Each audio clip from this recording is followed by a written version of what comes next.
Նախ, պարոն Ռուբինյան, ձեր, պարոն Ալեքսանյան, հորդորում եմ այս ամբյոնից վիրավորական արտահայտություններ չանել։ Մկան կամ չգիտեմ ում ծակը, չգիտեմ դուք եք մտել, պարոն Ռուբինյանը, իսկ երբ որ դուք էլ այստեղից կոռուպցիոներ ցրիկա արտահայտություն է անում ազգային ժողովի փոխնախագահը, նորից եմ կրկնում,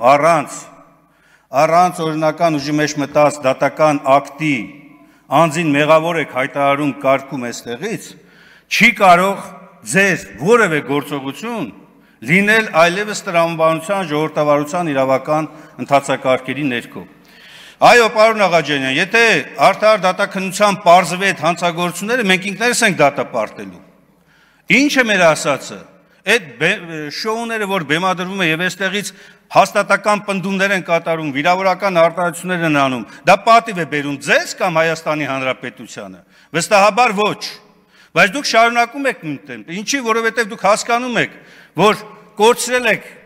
ժողովրդի այն վստահությունը, որ սրանից 7 տարի առաջ եկաք, եւ ձեր ներկայացված մեղադրանքները ամեն օր դատարաններում փշրվում են, եւ այդ վստահ տոնով երբ որ ասում եք, որ ով էր ասում 6 ամիս 2 օր է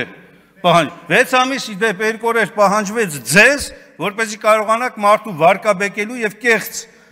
առնվազն այս պահին չհաստատված մեղադրանքներով մարդկանց փորձել դատապարտել եւ Հայաստանի Հանրապետության երկրորդ խոշոր քաղաքում ստեղծել այդպիսի իրավիճակ։ Այդ 6 ամիս 2 օրը ձեզն է, ձեր ժամկետն էր, բայց հələ դուք տեսեք թե 7 տարի ինչեր եք արել։ Ինչքան պիտի բացահայտվի, եւ ինչքան, պարոն Ռուբինյան, ավարտելով խոսքս ձերից ձևակերպամ, ինչքան կոռուպցիոն սրիկաներ են բացահայտվելու ձեր կազմերից։